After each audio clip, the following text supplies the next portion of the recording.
Hi, everyone, and welcome to the launch of the 2022 Lown Hospitals Index for Social Responsibility. I'm Vikas, Saini, president of the Lown Institute. And I'm Shannon Brownlee. I'm special advisor to the president of the Lown Institute. And we're both glad you could be here as we count down the top 10 most socially responsible hospitals of the year. The Lown Hospitals Index is the first ranking that measures social responsibility in the hospital sector. We created this because we believe a radically better healthcare system is possible, but only if we have the right data to guide the changes that we need.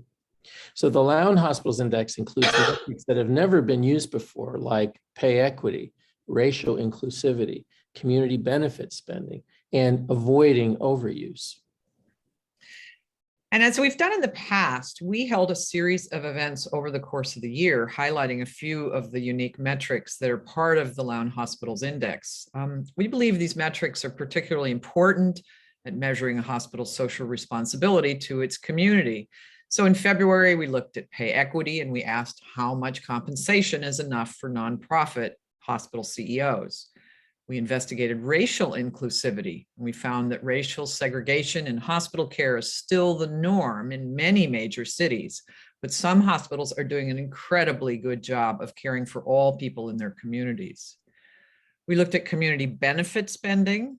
We found that while some hospitals spend millions more on their communities than they receive in tax breaks, others had a pretty big deficit.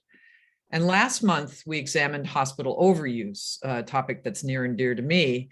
During the first year of COVID is when we looked at it. And while some hospitals avoided overuse during that period, others continued to overuse procedures like cardiac stents and back surgeries. So today, we're highlighting the hospitals that are doing well across all of our metrics. The Lown Index has 53 metrics across the broad areas of equity, value, and outcomes. Our view, and I think the reality, is that hospitals do much more than provide medical care. Hospitals make decisions every day that impacts the health and well-being of their community, such as how they invest in community health initiatives, who they welcome to the hospital, how much they pay their workers. So our ranking is the first that really takes all of these factors into account. This kind of ranking didn't exist, so we had to do it. Since we started the index, we've seen a lot of attention being given to a lot of issues in our hospital systems. Patients have been sharing stories about outrageous bills and even lawsuits that they receive from hospitals. Policymakers have been putting pressure to make prices more transparent. Some are even challenging the nonprofit status of hospitals that don't fulfill their charitable requirement. And last but not least, many of those working inside hospitals have been speaking up about the burnout and the conditions that are really making the current system hard to sustain, if not completely unsustainable. So, and then there was COVID. The pandemic hit hospitals incredibly hard, and it underlined all of these problems even more starkly. So I think we've all seen disparities in access to care, fragmentation within hospital systems, misaligned incentives. And through the pandemic, I think all of us have recognized how critical it is to our nation's health to have hospitals that serve their patients, but also serve their communities. So this is a moment where expectations for hospitals are high, and we want the Lown Index to provide the benchmarks for hospitals to help meet a new standard of social responsibility. And I think our metric shows which hospitals are leading the way. So today we're here to celebrate the hospitals that excel in caring for both patients and communities. These hospitals show that it is possible to provide great patient outcomes, invest in communities, and avoid overuse, even while facing the challenges of COVID. So without further ado, let's get to the countdown. Here are the top 10 hospitals for social responsibility on the Lown Hospitals Index. Number 10, Denver Health and Hospital Authority. This is the second year in a row that Denver appears in the top 20 of the rankings. Number 9 is St. Alphonsus Medical Center, Ontario, in Ontario, Oregon. Number 8 is another hospital from the same system, St. Alphonsus Medical Center in Nampa, Idaho. Number 7 is Banner University Medical Center South Campus in Tucson, Arizona. This is Banner's second year in the top 10 on the index. Number 6 is another two-time winner, Legacy Mount Hood Medical Center in Gresham, Oregon. Last year, Legacy Mount Hood made the top 10 as well. Number 5 is Salinas Valley Memorial Hospital in Salinas, California. Number 4 is Boston Medical Center. This is BMC's third year in the top 20 of the index. Number 3 is TriStar Horizon Medical Center in Dixon, Tennessee. This is the only for-profit hospital that made it into the top 10 this year. Number 2 is Duke Regional Hospital in Durham, North Carolina. And drumroll, please. Number 1 for social responsibility is Adventist Health Howard Memorial in Willits, California. Congratulations to all of our winning hospitals. Take a bow.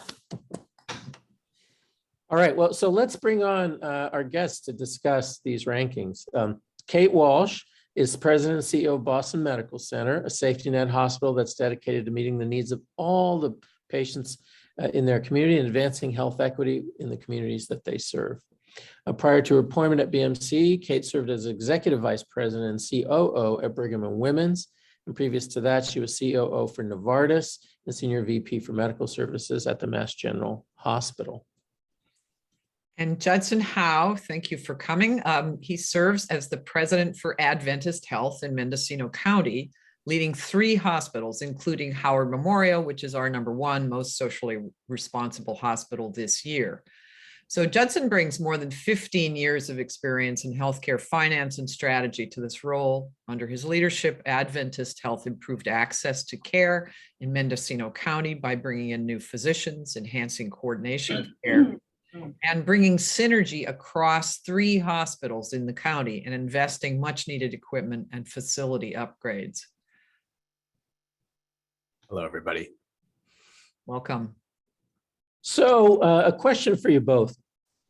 We ranked more than 3,600 hospitals, but only 66.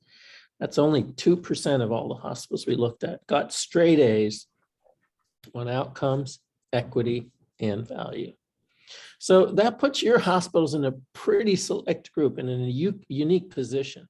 So this is a quiz, but what are 3 things about your hospital that contribute to the success? What would you say those are if you had to limit it to 3? Judson, why don't we start with you? Yeah, sure. Thank you for the opportunity and good to see everybody.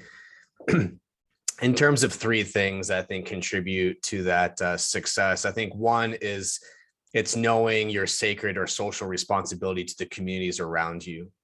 2, understanding that our responsibility is more than just keeping doors open, but really improving the health and well-being of folks outside the 4 walls of our hospital. And then finally, understanding that there's a long-term picture and our role in our communities that we serve, even outside of the healthcare continuum. So that for me is what has been really meaningful in this community. Thank you. Great. And Kate, what about you? Well, really well said, Judson. I would say that I think sort of a spirit of inquiry, restlessness, and humility. I think that that when you are really thinking about health equity kind of from the inside out, you have to really sort of start with what happens in your organization. And I would say for me as a leader, my leadership journey was, for a long time, I thought the social determinants of health were things that happened outside our walls and we kind of helped fix.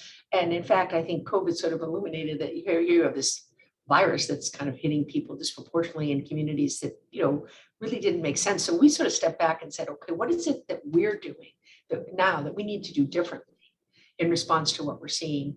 And for us, it was really taking a look at the work we do through the lens of racial health equity. And that focus really had us realize not only there were some very good things we're doing, but there are so many gaps in services that we do ourselves, and we have to change how we work. And I think it's that spirit of inquiry that really drives, I'm guessing, all the hospitals on the list, because I think nobody comes to work thinking they're doing that I'm going to treat a patient inequitably. but yet our entire health system does that. So how is it that we're here and how do we fix it? Great. So maybe we could drill down a little onto these just with a quick follow-up, which is, can you think of, a thing or a couple things that you're doing that you have some sense that is what you're doing and not commonly done around the country? Are there specifics that you're doing that others might want to know about and emulate? Yeah. Go ahead. I can maybe speak to that, and Kate might have a different flavor being on the other side of the country in a different community. But for us, we are the safety net hospital for the areas from San Francisco to Eureka in California, a very large geography. And really, without us, there really isn't access to acute interventional care along a very large geography. And so serving in that role and understanding really who we are in our communities is critical. And again, even in urban, I'll let her speak for herself, but in urban area, it's the same thing. It's that relevance to our community, understanding why we exist, and then the roles we play in diversity, inclusiveness in our communities. So in terms of specifics, our history is important to us, and how long we've been here, and what our why is. And so for us, it's a unique story, which is we were founded by the owner of Seabiscuit, the famous horse, and his son died in this community because there was no hospital. And so Charles Howard actually invested the money to start this hospital almost 90 years ago at this point in time. And so that hyper relevance has really propelled us forward. And I do think no matter how healthcare changes in the future, if we are relevant in our communities today, we will be here tomorrow, irrespective of what the business ecosystem looks like. Kate, any thoughts about what other hospitals could do to emulate? I'm always anxious when I talk about emulating the work that we do. I mean, because I think I think that the humility that I referenced earlier is a really healthy tool if you do the work we do, and a really important tool. I think that the one thing I think there's such a passion in our country in many places, not every place, but to really begin to address some of these challenges that those of us who run academic medical centers, where there's, every year around this time, you have fresh-faced interns and residents who want to actually do the right thing. And so much of our systems and the work that we do and the way we practice medicine, that makes it hard for that to happen. So, and we see this, Vikas talked a little bit in the opening about sort of burnout across our industry. And one of the things that we've been able to do is really connect equity to vitality. And I didn't come up with this, but I think it was absolutely brilliant, because what we found is when we started talking about provider vitality through the context of health equity, that we can actually address these inequities. Not all of the vitality challenges we were facing within our physician workforce really did evaporate or significantly improve. And so I think that I think it's really important when you do a job like mine, which is, sit in a nice office and you sit on Zooms all day, remembering that there are people on the front lines of this work who are really struggling with it on a day-to-day basis. And that it's really hard to care for somebody if you don't feel cared for yourself. And so our part of our journey has really been to dig into the why, as Judson said, and for us, really connecting to equity has been a way to re-engage a very tired and very burnt out workforce. Yeah.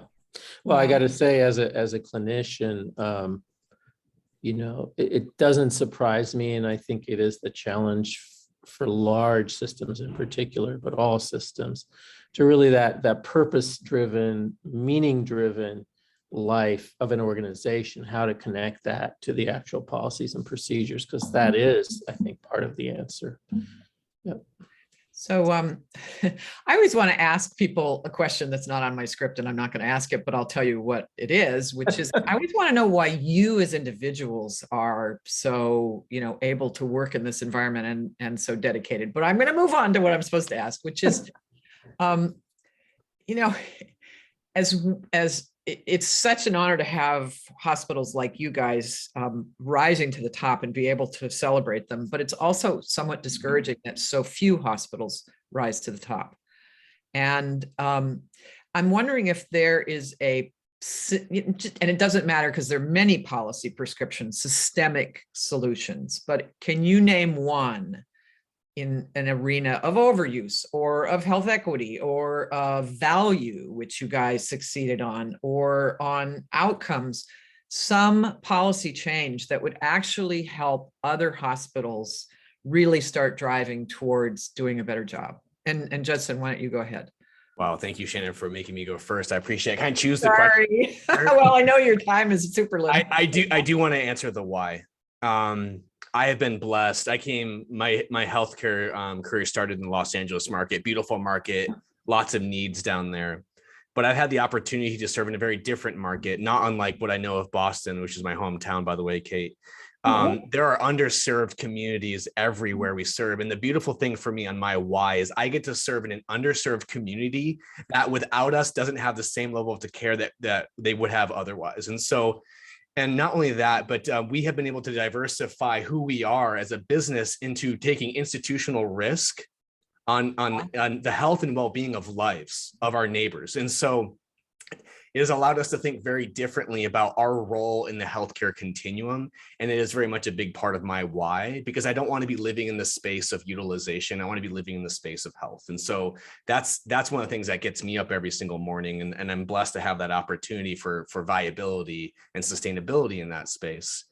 But in terms of policies, I will actually segue into that, which is we as healthcare systems need to really rethink our models around financial sustainability. As you mentioned earlier, I am a recovering CFO, and I'm able to leverage that experience around how do we create financially solvent ecosystems that allow us to fulfill our mission or our why. And so I really would challenge each of us to think about ways that we partner with community organizations, whether it be payers or the nonprofits in our community or otherwise, that allow us to live in a much more relevant space and think very differently about who we are as an organization. So that's a challenge I would give other systems, and it has very much influenced who we are as a hospital.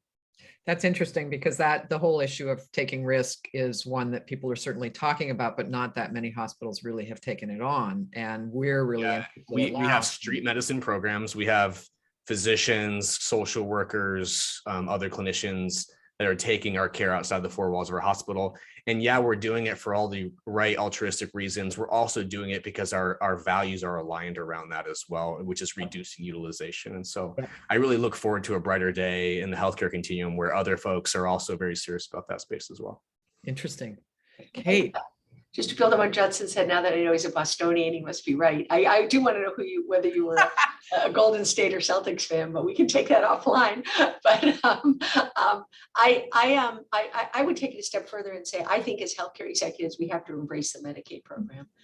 82 million of our fellow citizens are covered by that insurance. It covers more than half the births. It covers more than half the children if you count CHIP. And 70% of the long-term care expenses. It covers, I want to say, over a third of the naloxone prescriptions written on this country are written on a Medicaid number. So if you think about the big challenges we face as a country, Medicaid is in that space. And healthcare executives have this allergy to it because of what it pays. But I think one of the things that we did at BMC was really sort of say, look, we're not going to become a baby Brigham or a baby FGH. We're going to actually be the best possible hospital we can be for the people we serve. And we too, like Judson, have a Medicaid insurance plan. So there's kind of a theme here. I think healthcare executives have to be successful with Medicaid. Now, people will get redetermined and policy changes will happen, but our country needs government paid insurance at a price point we can all afford. And I think if you kind of embrace that, we don't step over people who need dialysis in this country. We dialyze them, sometimes at huge costs. Wouldn't it be great to prevent that if we could figure this out? So I really think that we have tools and we just have to use them in ways that make sense for the local environment. And I'm sure, there are places where, there are states that didn't take expansion where this is not an option. But even if you look at a place like Texas, I mean, forget the politics aside, they had $15 billion of waiver funding. I mean, they figured out a way to put a safety net together. So you just have to embrace that work, I think. I can't resist just following up at Kate with one question, which is, we have this sort of tiered insurance market, and the question of how much does Medicaid pay is always kind of one of the talking points. So from a policy point of view, is there something that can be done about that? Or are we just doomed to have this sort of fragmented and maybe it's undercompensated? I'll let you speak. I mean, I think there are elements of it that are undercompensated, but what it pays for is really important. And if sometimes I think, well, if I just got Medicare rates for all of my Medicaid patients, wow, that would be great. But Medicare doesn't always pay for what our patients need. Great examples of that are long-term care, ironically, and behavioral health. So if we think about the policy fix, I think a strong Medicaid program that can be customized to local conditions. A critical access hospital has different challenges than a hospital in Boston where, there's two really great hospitals that are less than a mile apart on Harrison Avenue here in Boston. I mean, it's almost, we have an embarrassment of riches. So I think that we need different solutions for different people, but I think Medicaid should underpin it because of what it pays for. And then because it's the breadth of services that are paid for, that are offered, that is, I think, really important. And I wouldn't want to lose that in some pursuit of higher rate. I pursue higher rates all the time, but I think that the fundamentals of that program, I think, are really sound in what our country needs. Great, thanks. So Judson, I'm not sure this applies to you, but you're welcome to chime in. This is mostly for Kate, I think. In our work over the last few years, whether it's on unnecessary care or just plain old outcomes, we generally do see on average, it's not like Lake Wobegon where everybody's above average, but on average, academic medical centers tend to do better, avoiding overuse and good patient outcomes. Do you think the academic affiliation for BMC is important, critical? Is it part of the secret sauce? And we know other institutions that don't have academic affiliations do well, but what does that add? And maybe it's something Judson could address later. I think it adds an incredible access to talent. I mean, I think that, I talked about 700 fresh-faced residents who come here really, for the most part, trying to change how healthcare is delivered. And we shape them into images of ourselves, which isn't necessarily the best thing. I think there are costs associated with how we train residents. And I think we need to, and I'm not at all an expert on this. I fly a desk. I know enough clinical knowledge to be really dangerous. But I do think as healthcare changes, our training programs need to keep up with that. Some do better than others. And I think medical schools have the same challenge. So I think it's wonderful to be in an environment where there are young people who are asking the why every day for their own careers and for how we run our organization. I do want to take a minute on the unnecessary care. And maybe it's slightly defensive because I think that's probably one place that we don't show up maybe as well as we should. I think there's more behind that. I think about the fact that oftentimes we might do more back surgery because we're the only place in town that's doing back surgery on Medicaid patients who are HIV positive. And so I want to make sure that in the pursuit of understanding value and necessity of care, that we don't have the tyranny of the need. So I just wanted you guys to think about that as you think about refining your methodologies. Yeah. I'm happy to speak to that if you'd like as well. Go ahead. I think utilization is also a factor of the healthcare ecosystem we build around our clinicians as well. So I speak specifically, so we do have a family practice residency as well within our markets as well. And I think it kind of starts there at the beginning of the training, not just on the physician side, but also the clinicians around the physicians. I mean, obviously a common example would be ultrasonography versus other modalities of imaging, right? Which could be less invasive, less radiation as well. And so you're thinking about utilization maybe from a financial perspective, but we also have a cumulative risk to patient perspective as well. And I think when you start understanding your role in a cradle to grave healthcare ecosystem as healthcare providers, and the fact that it's not just an episodic event that they're with you, but it's actually a part of their life journey, or their health journey over their life, I think that's an important consideration for clinicians to think about. So I would kind of echo some of the comments in the chat as well around affiliations with academics can be important. it actually can be a danger we've noticed as well, which is the training can actually drive utilization as well. And so I don't know what you're seeing back in the other markets, but I would actually take it as an opportunity to say, as we train, it's not around getting the volumes, it's around getting the mindset around, holistic medicine. So. Yep. And I Makes see sense. when you say holistic medicine, you're also sort of saying whole person medicine. Correct. Whole Yeah. person over the course of their entire life. Correct. Yeah. Yeah. So I think we have a couple of questions from the audience. One of them is around telehealth, and I think we've gotten more than one about telehealth, but this one is interesting. How do hospitals address social responsibility and health equity when they serve patients through telehealth? Are there real challenges? Is it easier? What's the relationship between telehealth and health equity? Well, I'll take a risk that maybe my experience environment is very different than Kate's, but rural Northern California with massive redwood trees can be very problematic from an internet perspective and broadband on the coast. I say that's a very specific regional unique issue we have up here in the North Coast. And so it does create issues, which is those who have the means to technology do have better access than those without means. And so, actually, Starlink actually has made some changes in that space as well, to create access where there wasn't before, but we do struggle with that. And so we are actually hybridizing our telemedicine strategies where we are bringing more folks into our clinics where it makes sense. And then for us, it'd be seeing the subspecialist remotely where we don't have the subspecialist.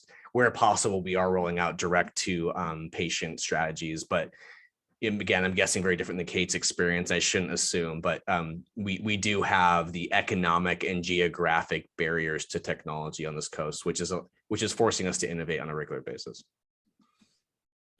Kate, digital divide. I would say I was personally very surprised by the uptick of telehealth in our patient population during the first COVID surge in April of 2020. I mean, everything was shut down, and people really adapted to it pretty quickly. I guess I would challenge a couple things we found is it's not necessarily less expensive because the prep for the visit to be useful is pretty substantial, particularly in our patient population. Multiple negotiations to make sure you've got your medicines. Second is people have access to phones. A lot of people in our market have smartphones, but they don't necessarily have access to data. So closing sort of the digital divide was sort of interesting. Although every City of Boston school kid went home with a Chromebook, could we have figured out a way to connect health and education in a more effective way for families who were trying to navigate the pandemic? The third thing I would say is there are some specialties where it really has taken, and the best example of that is behavioral health, where the uptick has been great. Now, if our chair of psychiatry were another box in this window, he would describe telehealth as a Band-Aid to over a very broken system because, and the other thing he would say is lots of times patients will talk, but they don't want to be seen. And sometimes he would say you have to turn the camera on and so and for low income patients, that's a bigger divide than you would think because of people's embarrassment about where they live. And so we really try to find strategies to make it possible to see, teach people to blur the back of their screens and things like that. So we've worked on some very practical tips with people. The other thing I would say is apparently there's like $14 billion of federal money available to kind of close this digital divide that I didn't know was available till recently. So I'm trying to figure out how healthcare can tap into that because I think that's very real. I don't have any of the geographic restrictions that Judson described, but other than rising seawater, I guess. Yeah.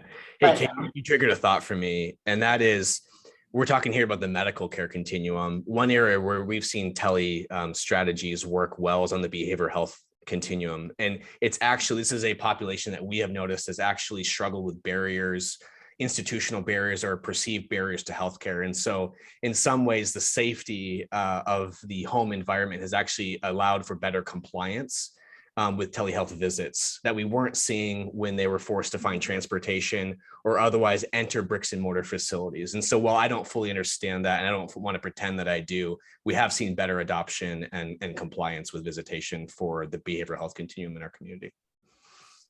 Thanks. Yeah, I mean, I think clearly the challenge is the ideal is a kind of seamless integration, exactly where it adds value and not where it doesn't, and making that work.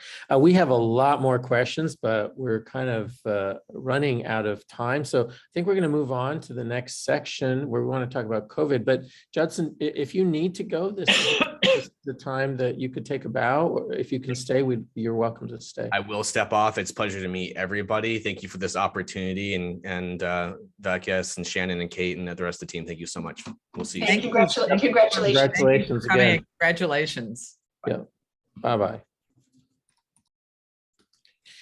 All right.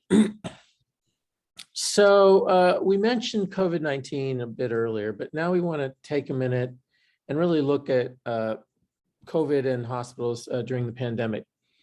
COVID obviously impacted all of our lives drastically and perhaps permanently. I mean, it still is affecting many of us. So though it may sound dramatic to say it, I think the world is not going to be the same as it was before COVID. So there are serious changes. Now, in the hospital sector, the disruption was especially acute, as I think all of us know. COVID was really like a Cat 5 hurricane that just came through and tested all the structures of our healthcare system and the soundness of them. So we really had a dilemma. I mean, we weren't sure, what do you do? How do you measure social responsibility in the midst of a crisis like that? And so we did what we know how to do and do best, I think, and that's we just went to data and started looking at the data. So most hospitals were affected by COVID, but the pandemic hit some hospitals a lot harder than others. And so to explore these differences, we've created a tool that you can see on your screen, where to go, that shows individual hospitals' COVID burden during the first year of the pandemic. And Vikas will say what that burden really means. Yep. So we report two metrics, and you can get to the dashboard just from each hospital's page on the bottom right. You see that red text. We report two metrics based on the data from both CDC and Medicare claims. The first is how many weeks a hospital had at least 10% of their beds filled with COVID patients. 10% is an arbitrary number. We just chose it as a benchmark. For example, the hospital we're showing you had 31 weeks of the year in which they had 10% or more of their beds with COVID patients. That's nearly 8 months of the year. The other metric we report is actually the peak percentage of their beds filled with COVID patients at any point in the course of the year. And so for this hospital, that number was 41%. 41% of their beds were filled with COVID patients at one point in one of those surges. So we report these metrics for every hospital that we report on the index.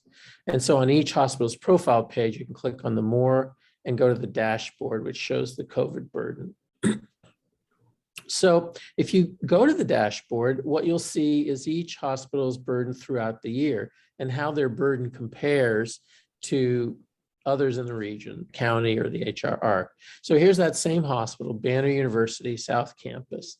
The teal bar shows the 3 weeks when the hospital had its greatest proportion of COVID patients. Now, when we add the gray, you can see the county average. So you can see that during the largest surge, Banner Health was nearly twice the proportion of COVID patients as the average hospital in the county. Now, important to point out, the COVID burden is not actually factored into the hospital social responsibility index and ranking, but it is there to help us understand the context and understand what hospitals were going through in 2020. And for some hospitals, I think it makes their performance on the Lown Index particularly impressive. So for example, some of the hospitals at the top of the index succeeded despite a very high COVID burden. There were 15 hospitals with straight A's on the index, equity, outcomes, value, that had 26 or more weeks with a high COVID burden. That's half the year. And that's a substantial burden for these hospitals. And for some, this was over 9 months. And here are the 8 hospitals with the highest COVID burdens among those. So Kate, how did the challenges of COVID affect your hospital's ability to be socially responsible? What kind of impact did it really have for you? So I have a couple of thoughts thinking about that. So I think there was at our peak, I think 72% of our beds were filled with COVID. I think the persistence of COVID varied by markets. And I think for us, part of the problem was when we got filled up with COVID, we often couldn't move people. So that I think there's an element of, and at a certain point when it was no longer, our infectious disease people would say, look, this person's still in the hospital. They came in with COVID, but we're not calling them COVID positive anymore for purposes of how we're caring for them, because that's resolved, but they're still here. And they were often still here because they were homeless, or they were experiencing homeless, or because they needed a nursing home bed that was unavailable to them, or they needed a psych bed, or so that I think I think you're fishing in the right pond. I think the data again make it challenging to kind of experience what it was really like, because we had, typically we would have about 10% of our discharges are people who are experiencing homelessness, and COVID for us, that was about 17%. Our number of stuck patients, which is a list we have, went from 30 to 60. There and some of them are still with us. I think but I think what COVID really did was it just had us understand, that some of the ways we're kind of all linked as humans. I remember there was the well-reported kind of super spreader event in Boston that was a Biogen Health conference. So executives from around the world were in a hotel. What wasn't reported about that was there were 4 people who were working in that hotel at a program called I Cater, which is run by a local homeless shelter, Pine Street Inn.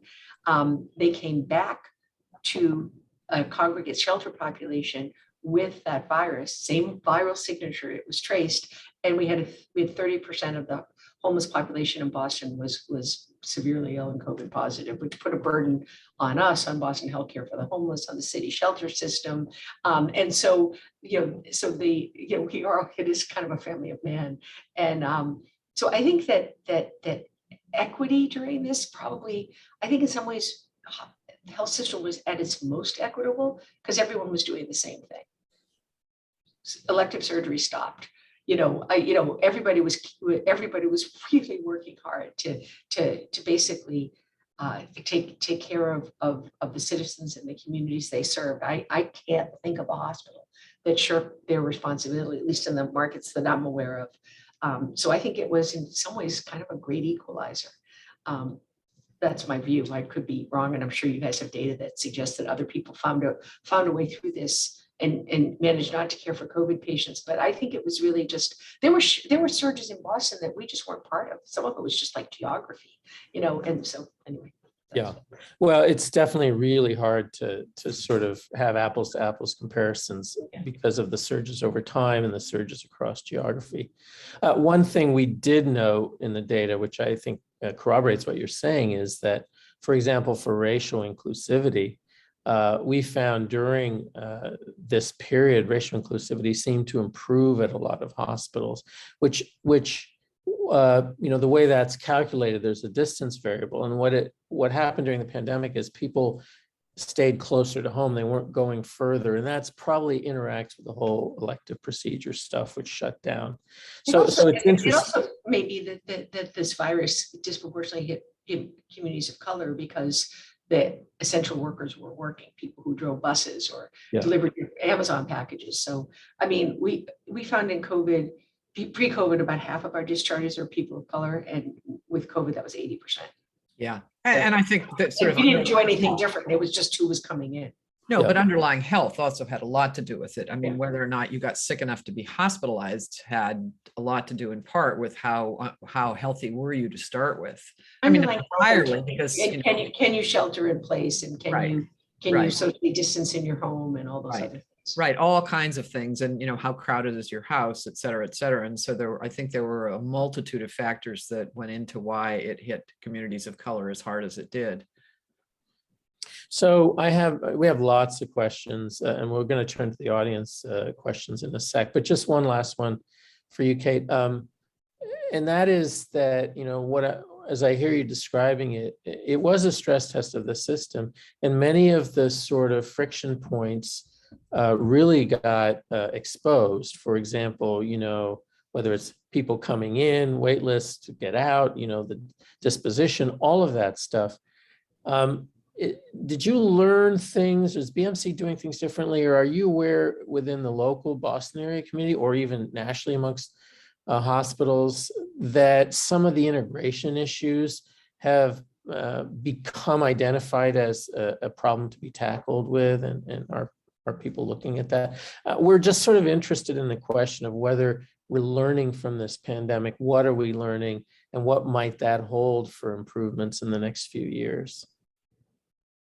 Yeah, I think everybody's learned a lot, and I think we're learning as we are in here. But for BMC, I think our journey really was trying to understand the why behind the health equity outcomes that we saw by race and ethnicity. COVID was the first step, and then we thought, well, what can we do about them? And the first thing was that self-assessment of. So we looked at 100 clinical conditions across. We used our data, our health plans data, and Health of the City of Boston. And because the same neighborhoods that were struggling with the highest COVID burden are the same with higher instances of type 2 diabetes, more urban violence, pick a public health measure. So we said, okay, what is it about who we're taking care of and how we're caring for them, and what are the disparities in health outcomes that we're seeing by race and ethnicity across 100 different domains. We also looked at how, I remember coming out of the first COVID surge, going into the summer of racial reckoning in our country, and getting all these notes from people, Kate, what are you doing about the Boston police? And like the short answer was kind of nothing. But then I started to think, well, what's happening with BMC public safety? Who's restrained on our campus by race and ethnicity? You look at these data and you can't look away from them. And so really it's how we think about ourselves and what we need to do. So we launched in November this Health Equity Accelerator. There's lots of people who study this, there's lots of people, but how do we actually change how we do work? So the first one up was perinatal morbidity, with really interesting data by race and ethnicity, trying to get at health outcomes. People have been trying to tackle that for a long time. Next up is diabetes, which is going to be really challenging and time consuming and hard to get our arms around. And we're just going to systematically work through these where we see the biggest disparities and see if we can do something about them. I think that's, and what drove us on that was really our success in vaccines. We were able to vaccinate people of color at a rate that was like 5 times the statewide average. We went, we geo-targeted neighborhoods. We really worked very aggressively to make sure that the communities we serve weren't left behind with this innovation that was really kind of a miracle. And that work, every single day I get a report on how many people we vaccinate by race, ethnicity, and social vulnerability index. And I think once you start looking at clinical challenges through that lens, it really changes how you work as a system. So that's what we're trying to do. You sound like a public health person, Kate. It's pretty awesome.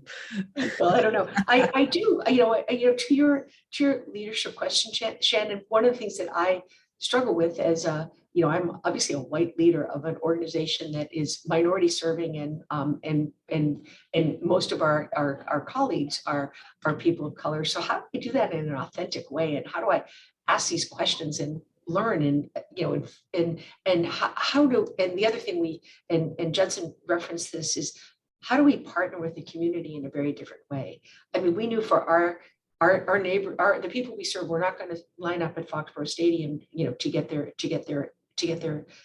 vaccines, but they were going to go to their local church or their local Boys and Girls Club, or wherever we could, or schools, wherever we could find places. And we identify those places by working with and really listening to the people we serve.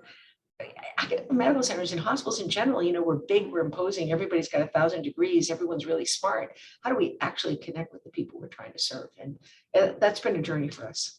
Yeah. So it sounds like COVID, Black Lives Matter, and George Floyd, these sort of cataclysmic events in the last 4 years have really had an effect on the way you and your leadership team at BMC think about what your mission is, think about how you do it, think about what you measure. I'm wondering if they have had the same kind of sort of turning point effect on other hospitals. And is this a moment when we might actually see some really big changes in how healthcare gets delivered, how it's structured, how it's paid, et cetera, et cetera? I mean, as Vikas and others here at Lown have said, if this isn't enough to really like goose the system, what is? Yeah. Yeah. Yeah, I think it will. I don't think it's ever going to be far enough, fast enough, but I think it already has changed the system in pretty substantial ways. I think we all think differently about our lives, about our workforce. I think if I were on this panel 3 years ago before COVID, I'd tell you about our therapeutic food pantry and our rooftop farm and all the wonderful programs we have for the patients that we serve. And what we talk about now is a shift from charity, things we do for patients, to equity, which is really, I think, a much more, it's a much more generative conversation with our patients and our families and the communities we serve, because the one thing COVID taught us is we don't have all the answers. And, with all the great technology we have, the most effective thing until the vaccines was this, so. Yeah. Well, listen, we got to keep going. We have so many questions from the audience. We are not going to be able to get to them all, but let's start. I'm going to take a few quick ones and sort of knock them out, except it just disappeared. So we have a question, this is a relative ranking. What about absolute standards? How well are the top tier facilities doing, and how and in what way could they be doing better? And that's true for those at the lower end. Are they really falling short? And if so, how are they? That's a really, I think, quite powerful question in two dimensions, because the first one is anytime you measure something and there's a spread, there are going to be a bunch of institutions that are at one end and a bunch at the other. It says nothing about if everybody is doing a more than adequate job by some other benchmark. Starting out and doing the work we've been doing here, we started out looking at a relative benchmark. Establishing an absolute marker, like this is the mortality that is acceptable, is fraught. As just putting it that way illustrates it. This is the amount of pay equity that's acceptable, is a bit fraught. So we only have the relative rankings. That's what we do. We're trying to use them to really create incentives and a lens on how things work, and potentially foster change. So that's the short answer. There was a question about, which types of hospitals do better or worse. And, I will say that in general, we found that nonprofit hospitals tend to do better and for-profit hospitals don't do as well on some metrics, like avoiding overuse. As we said earlier, there's certain metrics where academic centers do well. But actually what's kind of interesting is that across a range of metrics, religiously affiliated hospitals tend to do better than those that are not.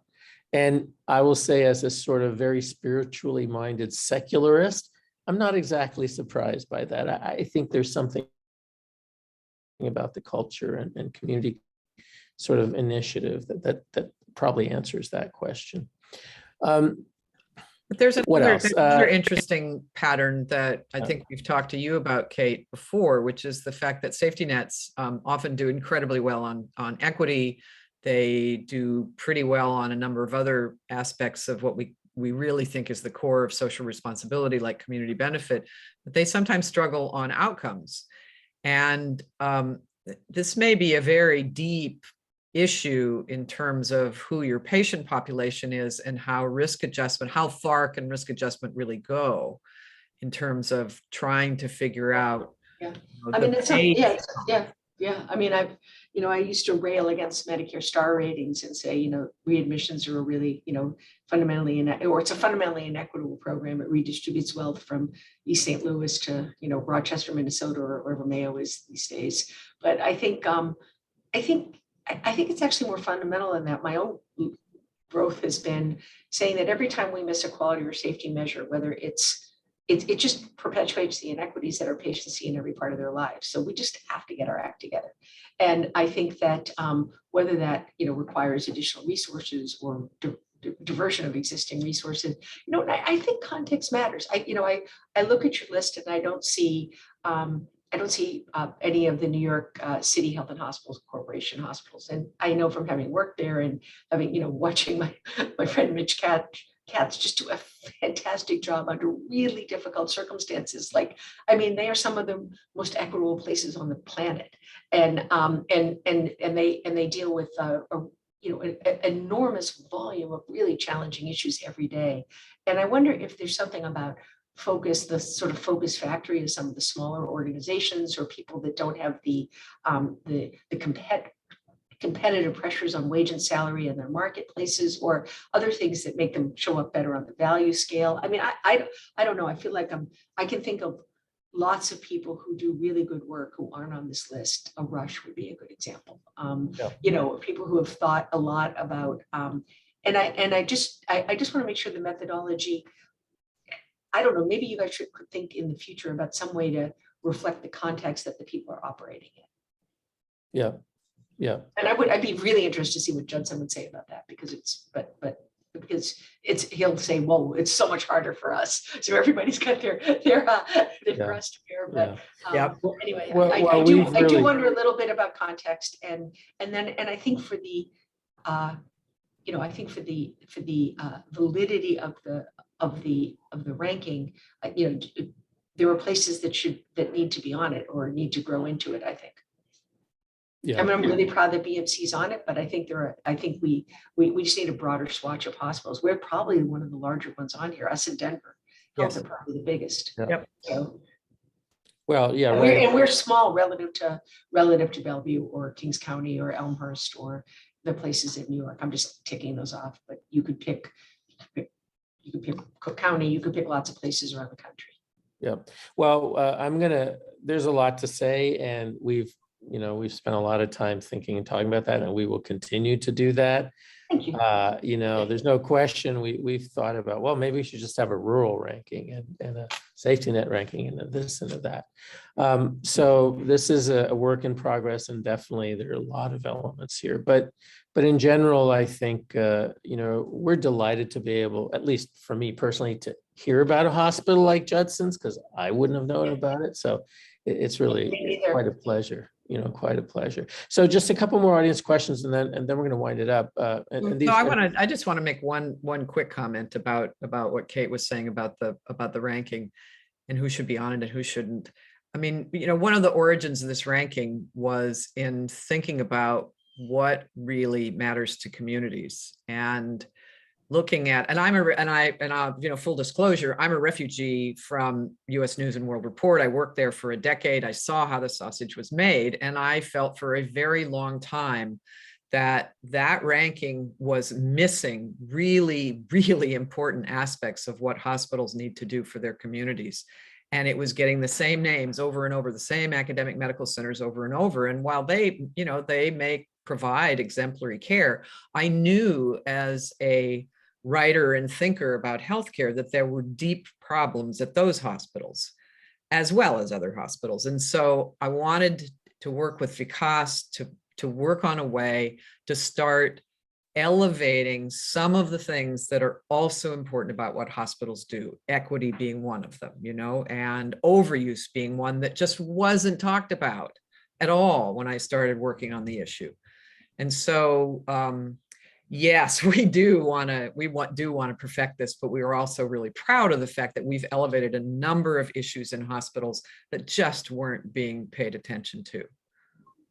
No, and I really appreciate that. I'm very grateful. Oh, I know you do. I just wanted to brag. Yeah. Well, on that note, I think we are out of time. So while there are a lot more audience questions, I don't think we're going to have time for them. So thank you, Kate. Thank you very much for joining us. And thanks to the audience and to all those who participated and listened. And we'll still be here, and we'll be doing more. The rankings are now live on the website, lownhospitalsindex.org. And we'll carry on with the work. Thanks, everyone, and have a good Thank you. day and rest of Thanks, the summer. Kate. Yeah, Thanks. Nice to see you. bye.